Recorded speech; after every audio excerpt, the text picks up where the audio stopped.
Hi everybody, how you doing? Hope you had a good weekend. I hope everybody is safe and healthy. On Friday, we were doing questions and answers. Let's get back to those, and I'll finish wrapping up discussing your questions, and then we will talk about what we're going to do on Wednesday and going forward.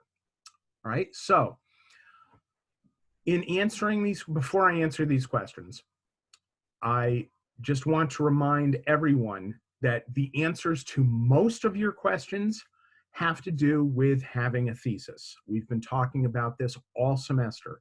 Remember that when you start drafting your essay, you have to have a thesis, one single concise idea that makes some sort of comment on the general topic and directly addresses the assignment that your instructor gave you.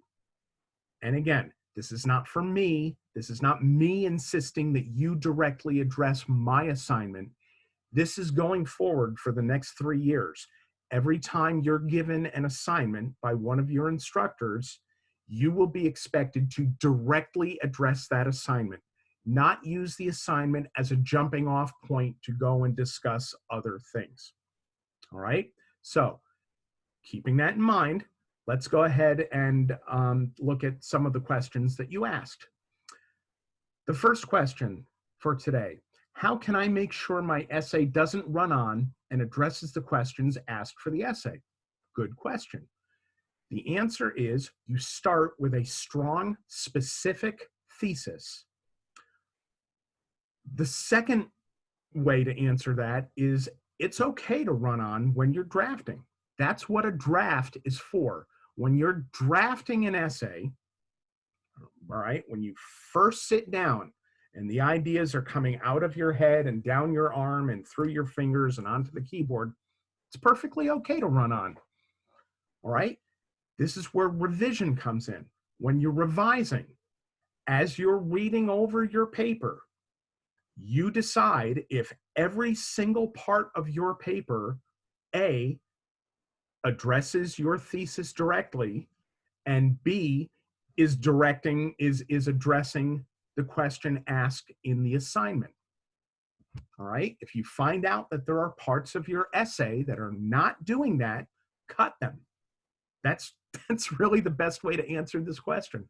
Draft your essay, and when you're reading over your draft, if you find parts of the essay that run on and parts that don't address the questions asked for the essay, cut them.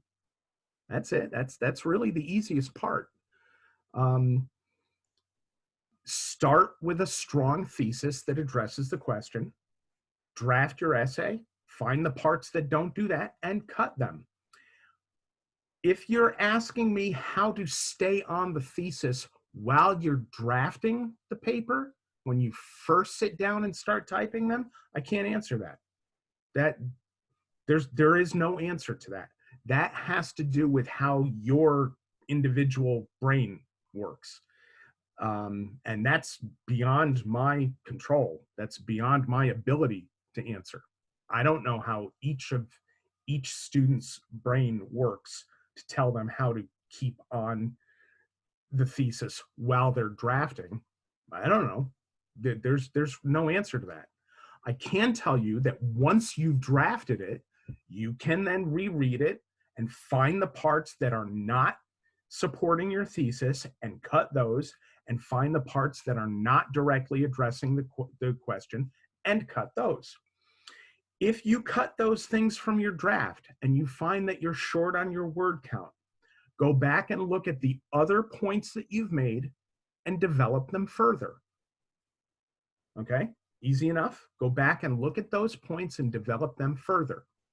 Support them further. Find more ways to support them.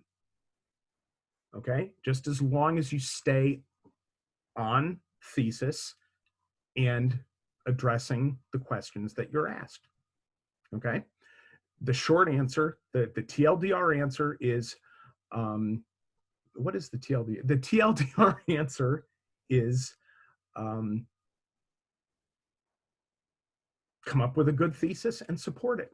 That's what we've been talking about since the class started. All right, the TLDR answer is that's what revision is for.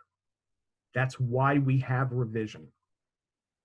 When you first sit down and you're putting your papers down, you're putting your ideas, rather, you're putting your ideas down on paper, that is not writing. Revision is the essence of the writing process. That's why we revise. Revision is not just there to make sure everything is spelled right before you hand it in. That's not what revision is for. Revision is to revise the paper so that you're going back, you're reading every part, you're making sure that it supports the thesis, you're making sure that it addresses the question that you're asked. It may call for moving around ideas. It may call for tightening up some ideas. It may call for expanding on some ideas. Sometimes it calls for scrapping the whole thing and starting again. And yes, that makes a lot more work, but that is the way you write the best essays you can.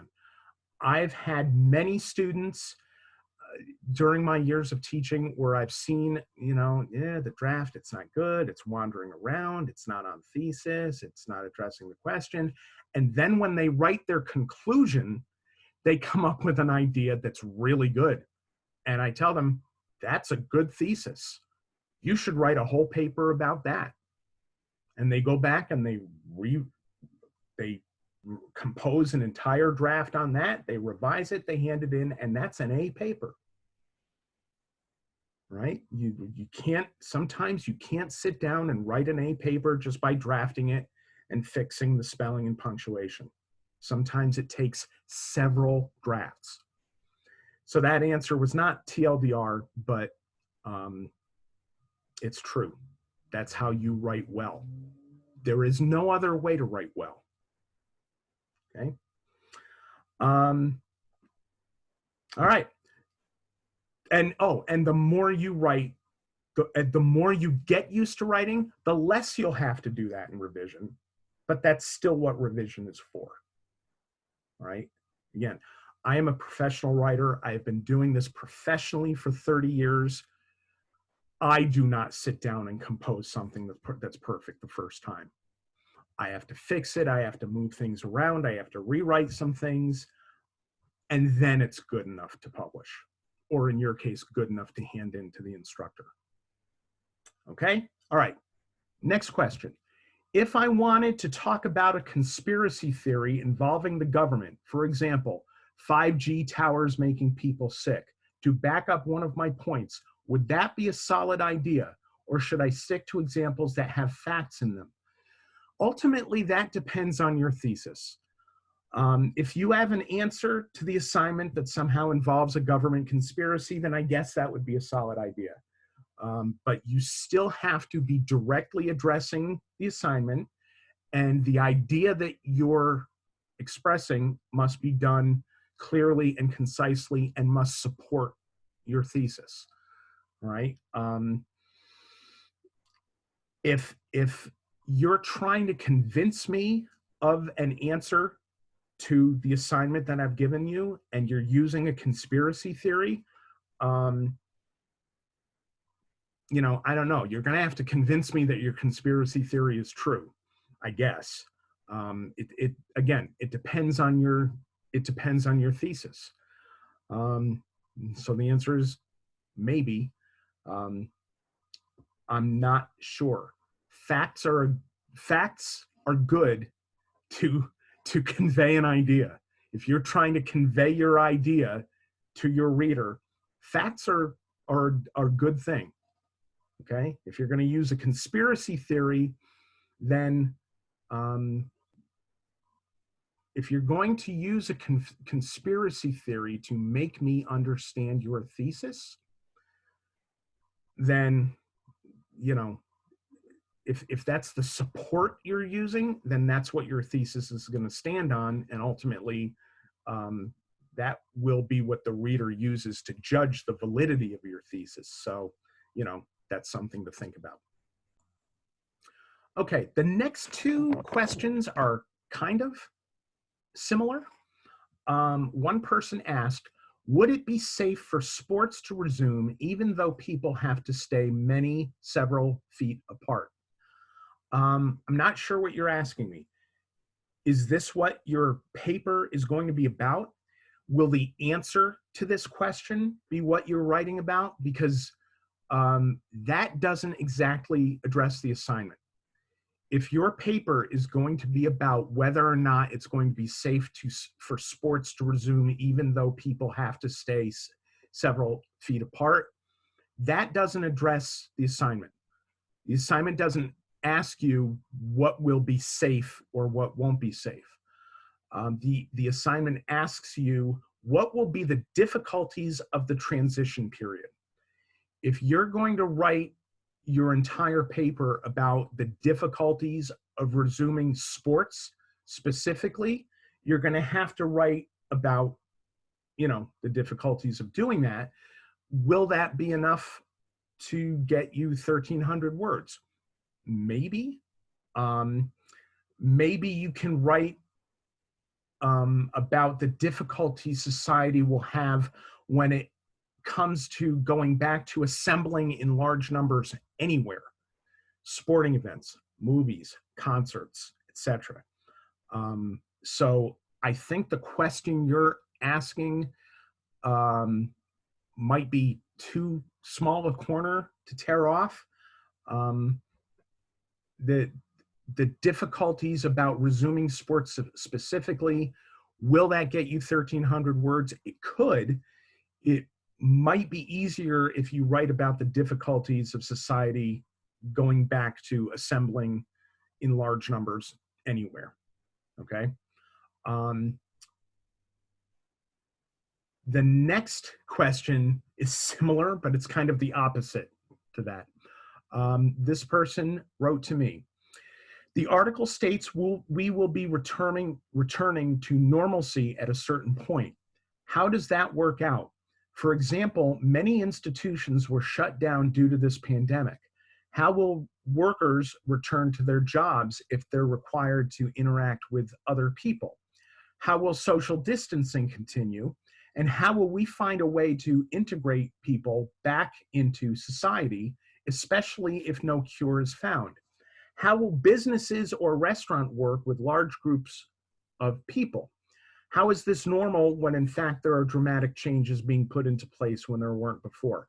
All right, I'm not sure what you're asking me here. Are you asking me these questions? Because I don't have the answers rather.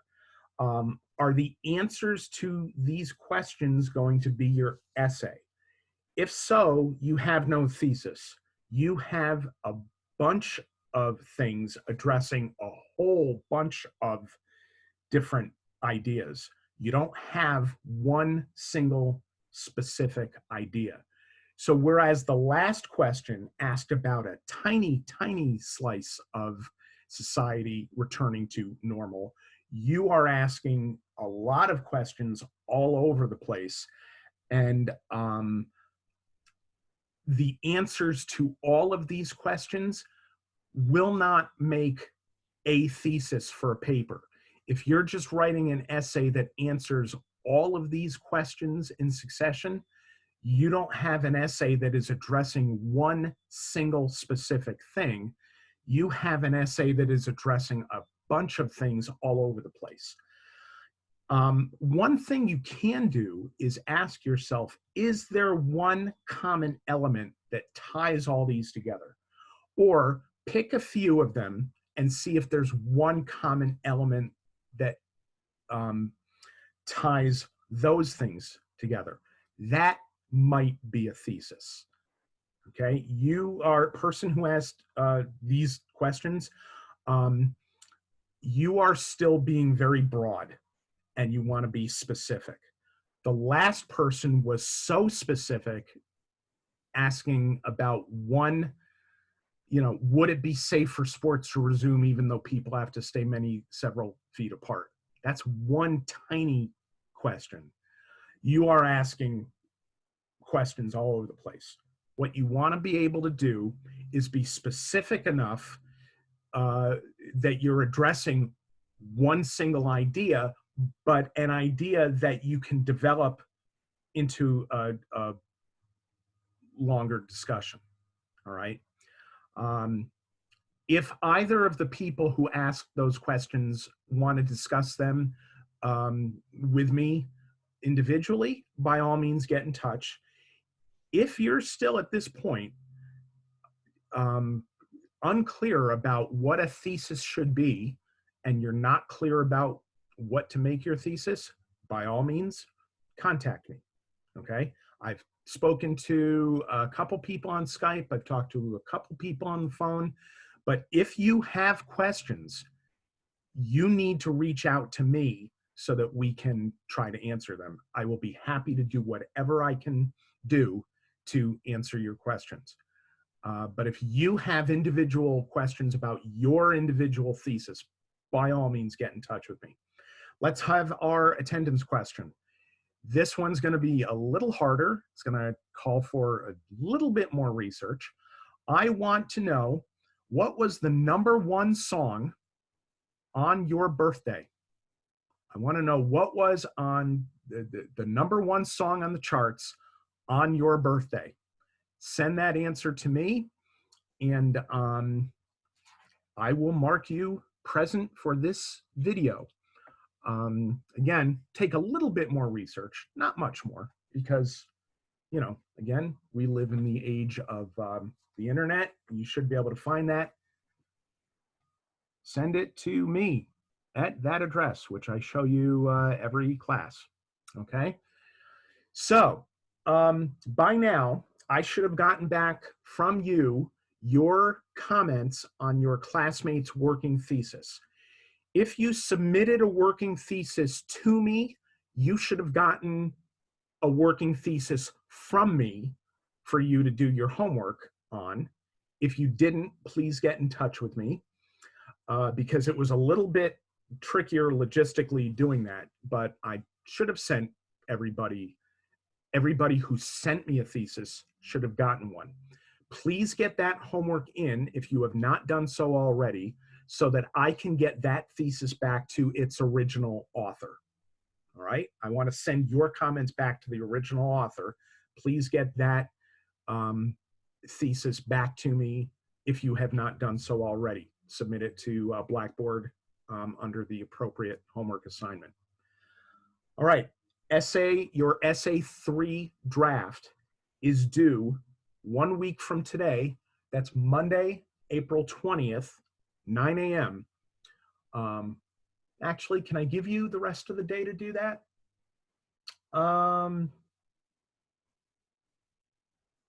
Yes. Tell you what, I'll give you till 5 p.m. All right. Your thesis for the essay 3 draft will be due Monday, April 20th by 5 p.m. That is 1 week from today. So you've got a week to write that draft. If you want to talk to me about your draft, if you're stuck, if you're having problems, my virtual office hours will be today and Wednesday from 2 to 3 p.m. If you can't make those hours, email me, we'll set up something else. I will not be holding virtual office hours on Friday because Friday has been designated by the school as a day of reflection. It is a day off. I hope you'll be taking that day off. I certainly will be. So virtual office hours today and Wednesday, 2 to 3. I can talk to you by phone. I can talk to you by Skype, email me, and we can set something up. And I just double checked that. And of course, I got that wrong. The day of reflection was last Friday. My apologies for that. I'll tell you what, I will give you off from our class this Friday. There will be no video posted on the 17th. Again, my apologies for that. This has been, you know, organizing the online classes has been a challenge for all of us, and I blew that one. So, you know, my apologies, and you will not have to watch a video on Friday the 17th. But your homework, your essay 3 draft is still due on Monday, April 20th. If you need to meet with me, I will hold virtual office hours this Friday. So if you need to talk to me, we can set up a time to do it then. So virtual office hours today, Wednesday, Friday, from 2 to 3. If you need an appointment, email me. And you do not have to watch a video for our class on Friday the 17th. Okay, your homework for this Wednesday. We're going to start looking at sentences. So what I am doing is I am going to send you all an invitation to review a Google document with sentences taken from essays written by your classmates. They will, again, be anonymous. So, no one will know who wrote them. If you see one of your sentences in this list, it does not mean you're bad or you're, terrible or you did something wrong. It just means that you made a mistake that is a common mistake amongst your classmates, and I used it as an example to help us figure out how to write better sentences. So what I'd like you to do is take a look at those sentences. I would like you to create a document on your computer, a docx document, and rewrite those sentences as closely as you think you can to what the author actually meant by them. All right, so you're going to write a list of sentences. I think there's like 8 sentences. You're going to rewrite those 8 sentences, rewriting them as closely to what you think the author meant by them, and hand in that document that you write, that new docx document with those new sentences on them, hand them into the appropriate assignment. I believe it's assignment 18. All right, that is due on Wednesday by 9 a.m. and I need them in by 9 because I will be discussing those sentences in Wednesday's video. All right, so since I'm discussing them in Wednesday's video, assignments handed in after the release of that video will not receive credit for that homework assignment. So you need to have them in by 9 a.m. on Wednesday, okay? If you have questions about that homework assignment, your thesis for Essay 3, writing your draft for Essay 3, anything you need to talk to me about, please email me. And if I can't answer your question in an email, we will set up a time to talk. Okay, that's it for today. I hope you're all doing well.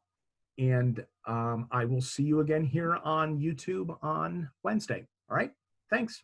Talk to you soon. Bye-bye.